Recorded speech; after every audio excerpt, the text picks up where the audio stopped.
Tu cherches du travail, mais ton CV n'obtient jamais de réponse.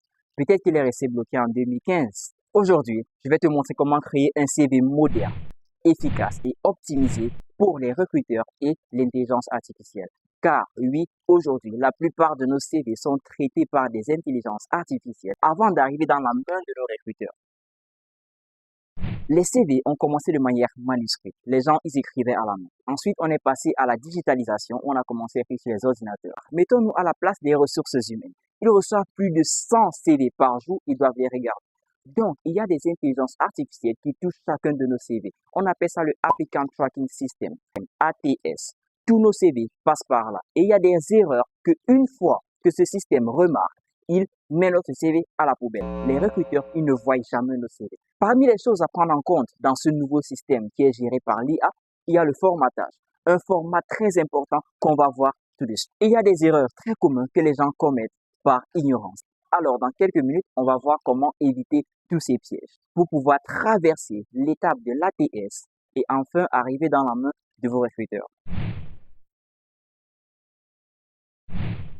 Voici la phase que beaucoup de personnes négligent, la phase que beaucoup de professionnels ils ne vous disent pas. Un bon CV ne commence pas lorsqu'on est devant notre ordinateur. Le bon CV commence par cette étape très cruciale qui est la préparation. En termes de préparation, de quoi est-ce qu'il s'agit? Il faudrait d'abord, de 1, faire les recherches sur l'entreprise en soi. L'entreprise, c'est quoi sa culture? C'est quoi sa vision, la mission de l'entreprise? Qu'est-ce qu'ils veulent pouvoir atteindre dans les 3 à 5 prochaines années? Il faudrait savoir où l'entreprise veut aller. Deuxièmement, rechercher quelles sont les exigences de votre poste. Et puis, troisièmement, chercher des CV pour des postes similaires afin de pouvoir voir qu'est-ce qu'ils ont fait qui était bien, qu'est-ce qui n'était pas bien. Voilà les 3 choses qu'il vous faut premièrement rechercher. Ça, c'est la partie qui prend le plus de temps. La deuxième étape, il faudrait maintenant que vous vous asseyez. Prenez un bout de papier avec un stylo. Vous allez suivre ce format qui est le format adéquat pour tout type de CV. On va commencer avec l'entête. La première étape, c'est l'entête. L'entête de votre CV, il constitue de quoi? Votre nom.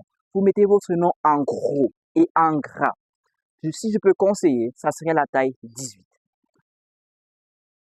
Après votre nom, ce qui doit suivre et que beaucoup de personnes y ratent, c'est un titre professionnel. Supposons que vous voulez un job dans le domaine du génie civil. Vous devez mettre votre nom suivi par le titre ingénieur du génie civil. Mettez ce titre, il est très important. Après le titre, vous mettez un contact avec lequel on peut vous joindre facilement. Ensuite, une adresse email professionnelle. Évitons les adresses constituées de sobriquets. Une astuce facile, un email professionnel commence par votre prénom suivi de votre nom de famille et puis @gmail, Yahoo ou quoi que ce soit. Essayez cela et vous allez obtenir plus de résultats car le recruteur verra que vous êtes un professionnel qui sait ce qu'il fait. Dernière chose à mettre sur l'entête. Beaucoup de personnes ne sont pas au courant de la plateforme qu'on appelle LinkedIn. C'est une plateforme où des professionnels se rencontrent. Mettez toujours un lien LinkedIn où on peut facilement suivre votre évolution dans votre carrière. Surtout lorsque le poste pour lequel vous postulez requiert une certaine expérience. Les erreurs à éviter alors sur l'entête. Évitons de mettre les choses comme votre statut matrimonial. Évitez de mettre le nombre d'enfants que vous avez. Évitez de parler de votre date de naissance. Et surtout, évitez de mettre la photo. Sauf si cela était mentionné de manière explicite qu'il faut une photo sur votre CV. Deuxième, après l'entête, on passe au profil. À quoi sert le profil? Beaucoup de personnes sautent cette étape. Quand un recruteur prend votre CV, c'est la première chose qu'il voit après l'entête. Il doit pouvoir savoir, 1, qui vous êtes, quelles sont vos compétences et qu'est-ce que vous pouvez apporter à son entreprise. Mettez ces 3 choses dans la section du profil. Ça ne doit pas dépasser 5 lignes, cette partie. Elle doit être courte, précise. Maintenant, voici où il faut personnaliser. Supposons, vous faites un CV pour une recherche d'emploi et vous avez de l'expérience. Après le profil, la meilleure chose à placer, c'est votre expérience professionnelle. Mentionnez vos expériences de manière rétrograde, du plus récent au plus ancien.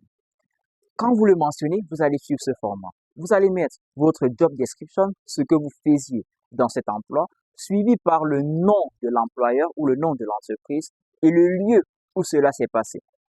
Ensuite, vous mettez la date, de quand à quand est-ce que vous y étiez, et puis vous mentionnez les différentes tâches que vous avez exécutées. Dans la section de mention des tâches, beaucoup de personnes font cette erreur. Ils disent beaucoup de choses. Ici, il faut parler de manière quantitative et puis qualitative.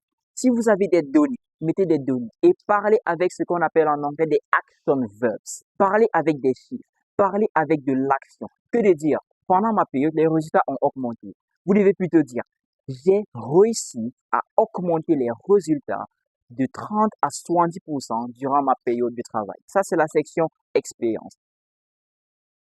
Mais si vous n'avez pas d'expérience, pour beaucoup qui ont fini à l'école, commencez plutôt par votre background académique. C'est-à-dire quoi? La personne voit l'entête, il voit le profil et puis votre background académique.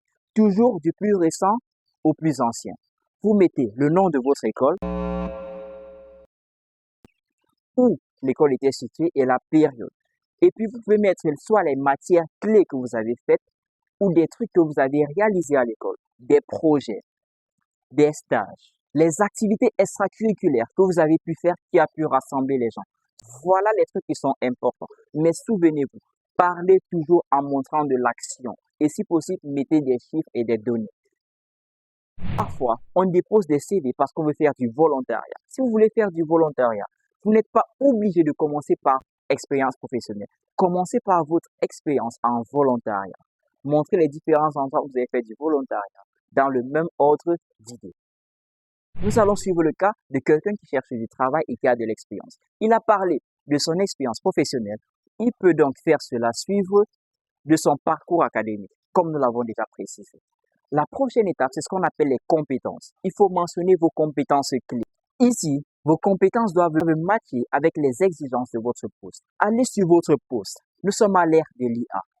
Prenez la demande d'emploi, mettez-le sur un module IA, par exemple ChatGPT, demandez-le de vous sortir toutes les valeurs de l'entreprise, toutes les exigences du poste en question et tout ce qu'on a déjà vu. Une fois qu'il vous sort les choses clés à mettre, arrivez sur la zone compétences, vous allez écrire chacun de ces choses que vous avez.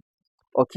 Mettez ces mots-clés parce que voilà les mots que le système ATS dont on a déjà parlé, il regarde. Si votre CV n'a pas un certain pourcentage des mots demandés par l'entreprise, si votre CV ne matche pas la vision de l'entreprise, l'ATS va jeter votre CV et le recruteur ne va jamais le voir. Donc, chaque mot que vous mettez dans toute section de votre CV doit matcher avec le système de l'entreprise, avec son environnement, sa culture et surtout le besoin de l'entreprise. Ça, c'est une zone facultative. Vous pouvez soit mettre des certificats que vous avez eus ou parler des langues que vous maîtrisez et faire que votre CV soit considéré comparé à ceux d'autres personnes. Erreur commune. Certaines personnes viennent sur activité et disent des choses qui ne vont pas les aider mais qui vont les nuire. Vous pouvez parler de la lecture et des trucs intéressants que vous faites, mais ne venez pas mentionner que vous aimez manger quand ça ne va pas vous aider dans votre cas d'activité. Parlez de vos hobbies, comme on le dit en anglais. Parlez des hobbies qui vont aider à voir que vous êtes non seulement un professionnel, mais vous avez aussi une vie sociale, mais une vie sociale intéressante, ok? Et en dernier, il y a la zone référence. Beaucoup de personnes loupent cette zone. La zone des références. Très généralement, en anglais, les gens, ils écrivent ceci. Available upon request. Ça, c'était avant. De nos jours, arrivez sur la zone référence. Mettez au moins 2 références. Les références, c'est quoi? La référence ici, c'est quelqu'un que l'entreprise où vous postulez peut appeler ou écrire afin de savoir comment était cette personne. Prenez un exemple. Vous voulez un nouvel emploi. Vous mettez comme référence votre ancien employeur. On l'appelle et il dit vous étiez une très mauvaise personne. Ça va donner ça à l'image. Ou vous venez de finir l'école. Vous avez mis le nom d'un encadreur et votre encadreur dit vous étiez une très bonne personne. Là, ça vous augmente les points. Alors, comment placer cette zone? Arrivez là-bas, vous mettez d'abord le titre de la personne. Par exemple, un de vos profs à l'école qui vous a beaucoup marqué, avec qui vous avez travaillé. Vous mettez son titre, vous mettez son nom et vous mettez où il enseigne ou où il travaille, suivi d'un contact email et son numéro de téléphone, si vous les avez, c'est très important. 1. Évitez les erreurs de grammaire. Ça, c'est une règle très importante. De 2. S'il vous plaît, il n'y a pas un CV passe-partout. À toute nouvelle opportunité, un nouveau CV. Le CV doit toujours être adapté, comme j'ai dit, à l'entreprise en question, au poste de responsabilité que vous allez occuper et ensuite rechercher des CV similaires afin de voir ce que vous n'avez pas que vous pouvez ajouter comme plus-value. Avec cela, les gens vont se demander, mon CV doit être 2, 3, 4, 5 pages? Non, il n'y a pas de page maximale. Mais dites-vous ceci, si vous étiez un recruteur, vous avez près de 100 CV à lire par jour. Pour lui faciliter la tâche, afin qu'il soit plus à l'aise à lire votre CV, mettez un CV de au moins 2 pages. 2 pages. Si c'est trop, faites 3 pages. Car déjà, vous n'êtes pas censé dire tout ce que vous savez, toutes vos compétences. Mentionnez les points qui vont vous permettre d'obtenir ce job ou ce stage que vous rêvez. Avec cela, ton CV il est prêt pour 2025 et les années à venir. Souvenez-vous, nous sommes à l'ère de l'intelligence artificielle. Utilisez-la au maximum, mais ne laissez pas ChatGPT ou autre écrire votre CV.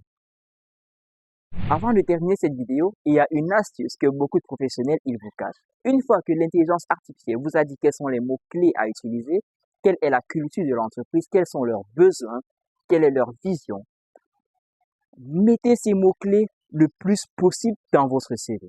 Ensuite, testez votre CV sur ces différentes plateformes. Il y a par exemple GPT-0 où vous mettez votre CV et il évalue, il vous dit si c'est écrit par une IA ou un être humain. Avec cela, une fois que vous passez ce test, vous êtes déjà sûr que votre CV est donc fin prêt à passer les robots recruteurs afin d'arriver dans la main des recruteurs humains, ce qui augmente vos chances d'avoir cet entretien dont vous rêvez depuis longtemps. J'espère que tout cela va pouvoir vous aider. Si vous avez un problème dans une zone quelconque de votre CV, n'hésitez pas à nous laisser un commentaire et on viendra vous assister sur cette zone en particulier. Nous sommes à la fin de cette vidéo. Si cela vous a plu et vous avez appris quelque chose, n'hésitez pas à vous abonner, liker, ensuite partager à ceux qui en ont besoin. Je vous souhaite bonne chance dans vos prochains entretiens et on se voit dans la prochaine vidéo.